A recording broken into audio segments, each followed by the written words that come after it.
Real Madrid are back on track in La Liga after that win against Real Sociedad in the Santiago Bernabeu last weekend. And of course in the Champions League things are looking good too. They beat Apoel in Nicosia during the week. But this weekend Jose Mourinho's team face a tough rival, that's Osasuna, up in Pamplona on Saturday night.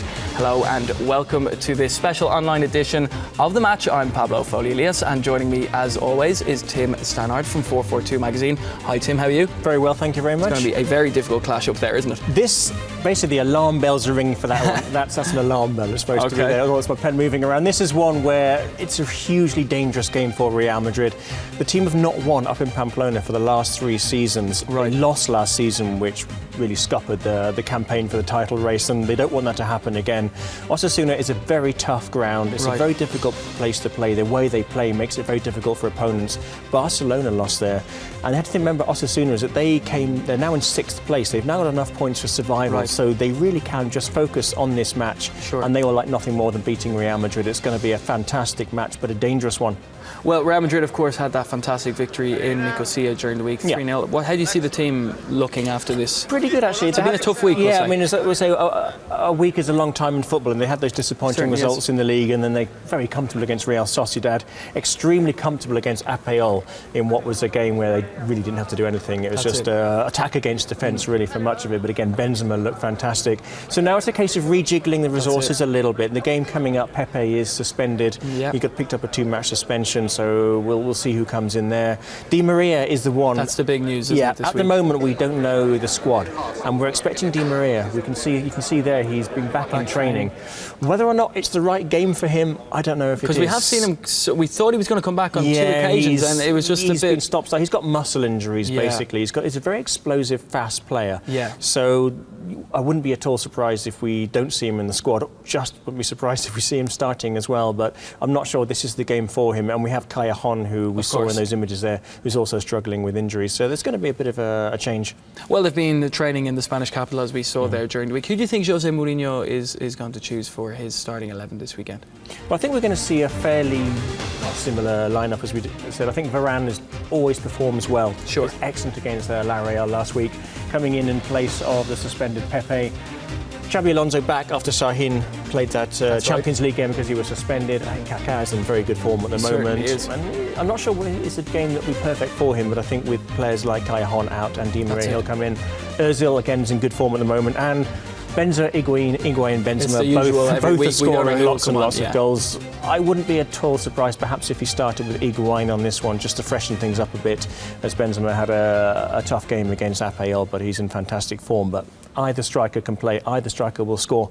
Well, for our viewers who aren't too familiar with Osasuna, just fill us in a little bit on who they are. We know they're from Pamplona. Yeah. It's a tough place to play, as you mentioned. Up in there, it's a beautiful city, basically. You can see there in the foothills near Pyrenees, and it really is a northern bastion, kind of like Newcastle or Middlesbrough, up there in it's the east side of Spain, isn't it? It's the northeast side, And you can see it's all very beautiful there. However, and you kind of think, it's going to be a nice, easy ride here. The stadium... Far from it. Yeah, the stadium is like in a grim industrial part of the city on the outskirts. It's a grim industrial-looking stadium that needs a bit of a lick of paint, but it's very English. It's got the 4 sides. The fans are packed in there, and the fans pretty much hate every single team and opponent that go there. Fantastic. Whether or not it's their local neighbours, whether it's Barca, they've got a special love for Real Madrid. So I think it's actually always a brilliant atmosphere. And to tell the truth, it's the kind of game which Jose Mourinho said he's been enjoying this season. The way he looked very excited about those victories against Betis, against Real Sociedad, against Rayo, really looked alive, and the team really looked up for it. He's in his element. Yeah, he's in his element, and it's maybe a bit more fun than games like Real Sociedad. So if they do pick up the 3 points there, it's a massive, massive win. Well, they're sitting 6th in La Liga, so they're certainly not having the worst of seasons at all, are they? No, they normally have a very, very quiet, sluggish 3/4 of the season, and then put their foot down on the accelerator and then try and get their points towards the end of the season. But they're in a very unusual situation that they are very, very comfortable. Last weekend in a win against Levante, they picked up enough points which sees them mathematically safe, supposedly mathematically safe. So now as they said, we can now focus on whether or not they want to qualify for Europe and putting everything into games like this without worrying about defeats, which makes this an extra. Do you think they have a good chance of making it into Europe?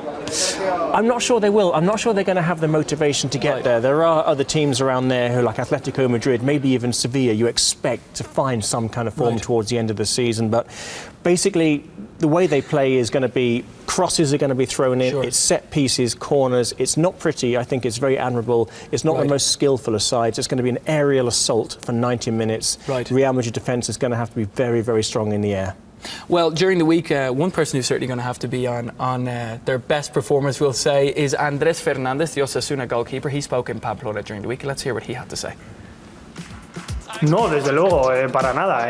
Confiamos plenamente en lo que podemos hacer y estamos centrados sobre todo en dar el máximo como equipo, ¿no? Yo creo que es ahí donde debemos poner hincapié. Sabemos que nos vamos a enfrentar a un rival que va a estar bien, que va a pelear también por 3 puntos muy importantes en la lucha por el título, y por eso nos tenemos que centrar más en que nosotros estemos a nuestro máximo nivel, porque estando así seguro que tenemos opciones y saldremos con la idea de ganar el partido, de ir a por el partido y de intentar sumar los 3 puntos. Well, that was Andrés Fernández speaking up in Pamplona during the week. He certainly had a very good season, hasn't he? Well, they've been switching their goalkeepers around over the last few seasons. There was Ricardo, who either can be very, very good or very, very bad. And there's Riesco, which is not a great name, as it's risk in Spanish, which is not what you want for your goalkeeper's name. For your goalkeeper. But Andrés has come in and done a very, very nice job. And to be in the top 6, it means you've got to have a very decent keeper, and that's what Osasuna have. But what I noticed there watching him is the confidence. The confidence, exactly. And I spoke to one of their key players, Sergio, a couple of months ago. They were at Atletico Madrid, and I said, no matter who seems to... the personnel changes at the team, there is a spirit in Osasuna where a lot of teams say, you know what, we're going to give it our best and hope to do something. You don't quite believe them. We've seen that week after week here, haven't we? You really believe it with Osasuna. When they say we can get a result, they can. Do you think that might have something to do with Mendilibar? Is that kind of his style? Is it? If you're imagining him, he's quite a grim, dour figure, although he says off the pitch, I'm not like that. If he was basically British, he'd be Scottish. He'd be a dour Glaswegian who just likes getting the results, and he likes his tactics, likes his strategy, but he's an extremely tough manager, but the players love him and they really respect him. Well, that's great. Well, let's take a look at the rest of the games coming up, because of course it's not the only game taking place this weekend. It's match day 31. We'll start there. Get your predictions. Start with Racing against Granada, Saturday at 6. If Granada don't win this one, they could get sucked into that bottom 3 battle. I think that Racing are going to pick something up here, narrow 1-0. Because the bottom 3 are on 25 points now. Yeah, and there's so a bit of a gap. Granada don't want to get sucked into that. Well, there's a big battle taking place up in Gijón between Sporting and Zaragoza. That's Saturday at 6 as well. I like Sporting. I've got a horrible feeling this could be an away win for Zaragoza, who are in decent form. They certainly are. Osasuna against Real Madrid. That's Saturday at 8. I'm going to call this one as 2-0 to Real Madrid, but I would not be surprised this one actually ends up being a draw or something very close. Over in Barcelona, they'll be hosting Athletic Bilbao. What a great win there against Schalke. You fear for Athletic a little bit. They put everything into this game, into that comeback. They've had one day basically, isn't it? Yeah, Barcelona to win this one. OK, Malaga against Betis, Saturday at 10. Malaga really motoring well, Betis not motoring that well, whatever that means. So I'm going to give for a home win there. OK, Madrid derby there, Atletico Madrid against Getafe. I'm sure you'll be at that Sunday midday. I will be up bright and early, and you know what? Those atmospheres are great at midday. It's really worked Atletico. I think Atletico will squeeze that one, but a draw wouldn't surprise me. OK, derby over there in Valencia. Valencia against Levante, Sunday at 6. If Valencia don't win this one, they're probably going to be It is not going to be pretty in Mestalla, especially against Levante. If Levante win, they could go equal on points. I think it'll be a home win. OK, Real Sociedad against Rayo, Sunday at 9:30. Easy home win for Real Sociedad. Rayo dying off a little bit.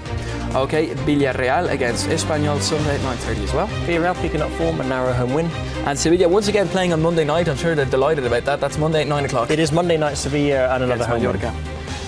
Another win. Yeah, I think another home win for them against Mallorca, who can be a little bit. That's great. Well, we'll just get your final prediction for the clash between Osasuna and Real Madrid. It's a really tough one. I'm going to go for the positive for Real Madrid and say they're going to grind out a 2-0 win, and grind is going to be the word here. OK, goals from? Sergio Ramos from a set piece, and of course Cristiano Ronaldo. OK, that's great, Tim. Well, we'll wait and see how you get on next week. That's all we have time for on this online edition of The Match. Don't forget, you can keep updated on all the latest Real Madrid news on the official website and on all the social media networks. But from Tim and myself here in the Spanish capital, bye-bye.